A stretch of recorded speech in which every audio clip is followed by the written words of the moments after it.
guys, we got something in the box. And it's a cat. We got something in the box, boys.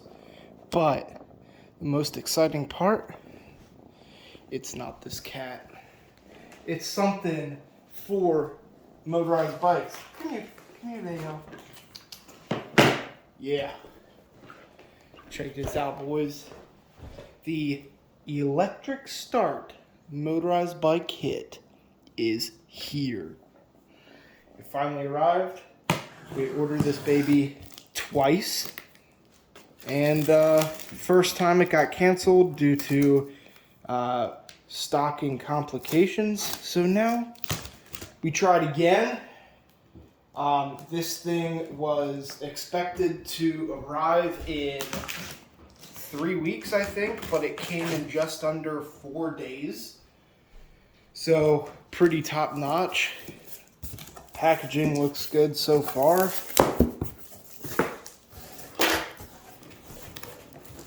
Alright.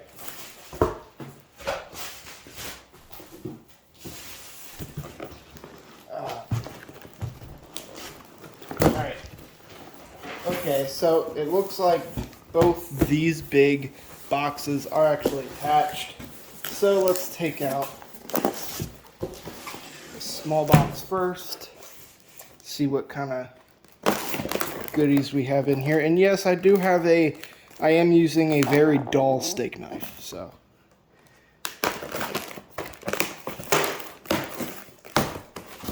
Now, some of you on Facebook, Reddit, were yelling at me saying, oh, why would you get this kit? The Avenger 85 and the Menace 85 and other kits are just so much better. You can, for the price difference of this compared to the regular 80cc kits, you could just go ahead and buy the lighting kit and solve a bunch of issues. The main reason I did this is because it's unique. As you'll see, we have this very unique ignition system here that I guess plays into stuff. So that itself looks very interesting. And a little bit different than the catnip CDI. As far as the throttle goes, this is actually metal. So that's actually a step up. And honestly, the quality of the grip is the same, but the plastic is much harder. One thing to keep note is that on a lot of these kits, especially the cheaper kits, you deal with very soft plastic right here, and so this will bind, especially after time. It'll get all chewed up around right here, and it'll bind and can even stick the throttle, full throttle, even when you hit the kill switch and all that stuff. So that's not fun. I don't know what this is for, but other than that, the throttle actually looks good. Okay, hold on. I see in here the spark plug. Yeah, just the standard Z8C plug. Just keep in mind, these Chinesium plugs are garbage. You want to get rid of these as soon as possible. Yeah, because, I mean, 9 times out of 10, they just run terribly. Sometimes they don't even work at all. And other times they can actually screw with your engine, how you tune it, etc. As for this is the starting wiring, I guess. We have the starter solenoid. We have the on and off switch, I guess. I don't know if that doubles as a kill switch. I'm assuming it does.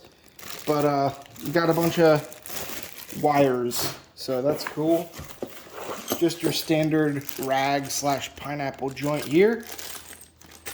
Nothing crazy. We got the 8mm universal mount. We have the 4-bolt chain tensioner pointed towards the sprocket, so that's great. We just have the standard stock exhaust. This is mirrored. I've actually never seen stock exhaust quite mirrored like that. The flange on here actually looks fantastic quality, so that's great. I mean, it is just a stock exhaust. It actually does look like the like opening is smaller. So of course, with every exhaust, I'm gonna take the cap off, cut what's inside of there, gut this, and see what I can do about that. At least until I get an upgraded exhaust for it. As for the chain, it just looks like the traditional 415 chain, regular heavy duty. You can even see that the links are beginning to even come apart right now. That's really not what you want. You really want this play right here as minimal as possible. That's why I recommend upgrading the chain as soon as possible. I'm not even going to put this chain on the bike because it's very common for these 415 chains. They're very weak, so it's very common for them to the links to spread apart, break off, and when that happens, they can snap or pop off in any which direction. And considering this is right next to your leg, right above is your butt cheeks, if this snaps off, it can be very dangerous. So I highly recommend just gutting the chain. And of course, when you upgrade the chain, you don't really need this. So get that out of there. Now, another thing that I want to address, and I know I'm going slow with this because I don't really want to go back and redo all this stuff. So the engine mounts. Some kits come with these rubber engine mounts. They're supposed to reduce vibrations and all that stuff. What this really does is just create more problems. One thing to note is that vibrations primarily occur when the engine is not properly fixed to the frame. So if there's a little tiny gap, or if it doesn't have enough like clamping force, enough material on the engine gripping the frame of the bike, that creates vibrations. And so what this does is it supposedly just gives it a little give, but that really doesn't affect anything. And to be honest, using these will just make vibrations worse. So get that out of here. I honestly don't use fuel filters, but I mean, it looks good quality. Whatever, just throw that in there. Now, alright, I'll just put the box over there. I'm gonna open the smaller box first. And I want to thank you guys again so much for all the support you guys have shown me. I really want to double down and make sure I'm getting good content to you guys. Not only good content, but content that you guys enjoy, that has good information in it. So really, this just has the gas tank in it. Standard peanut gas tank. Wow. Now, I know to you guys it might just look like a standard peanut gas tank, but it does look like there's really no blemishes or dents in the gas tank. Especially when buying from cheaper distributors, you'll notice that the gas tanks get beat up a ton. So that's cool. Set that to the side. Standard gas cap. And you can see here we have the hydraulic clutch lever. Now this does look like a Tektro style mountain bike lever. Of course, it's Chinese brand, but that's pretty cool. Definitely has a much bigger reservoir in it. But let's look at this engine. Let's see this. Let's see this heart of the beast. Alrighty, chillins.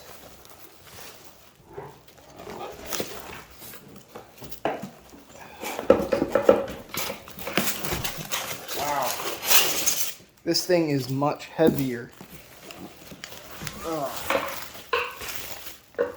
Alright, standard steel by the feel of it. Standard steel mirrored sprocket. Cool. We will not be using that either. Oh.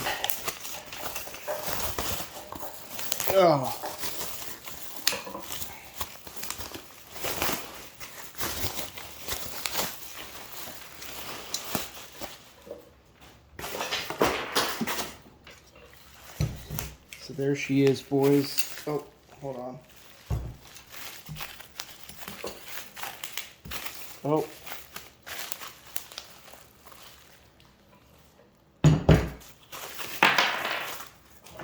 Something came out, boys. I'm guessing this is a petcock thing. Hey, Leo, it's okay. Oh, I just dropped it. It's okay. I'll pick it up. All right. So there's the heart of the beast. The elephant in the room. What we've all been waiting for. The electric start motorized bike China doll engine. That is a force to be reckoned with. I mean, as far as everything looks, it looks China doll quality. I mean, it's the LD80 cylinder. All the mounting hardware is there. The carburetor looks interesting. Can't wait to see how that performs. I'm guessing the ground is already built into the engine. As you can see here, I'm guessing the positive. But this is the unboxing video. And I'll do another video just coming up about me tearing this apart. And we'll go from there. All right, thanks for watching, boys.